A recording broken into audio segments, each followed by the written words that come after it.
अच्छा, अब देर हो रही है, मैं चलती हूँ। ठीक है, मैं तुम्हें छोड़ आता हूँ। आई, ये बताना तो भूल ही गई मैं तुम्हें। कल रात तुम अपनी घड़ी मेरे घर भूल गए थे। अरे, मैं तो कल से इसे ढूंढ रहा था। मैं समझा शायद इसे दराज में रख दिया होगा, लेकिन तुम्हारे पास रह जाने का तो ख्याल ही नहीं आया। बहुत शुक्रिया।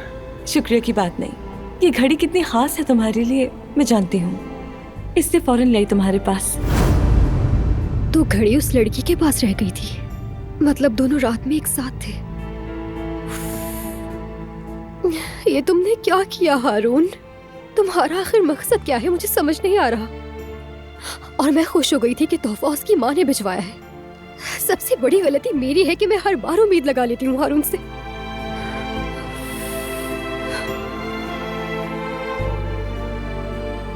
यास्मीन,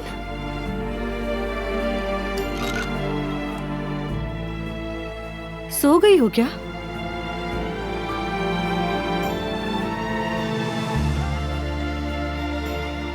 ओए मेरी प्यारी यास्मीन, भूखी ही सो गई। 2 निवाले ही खा ली थी, खाली पेट सो गई। कुछ तो गड़बड़ है इस लड़की के साथ, अल्लाह खैर करे।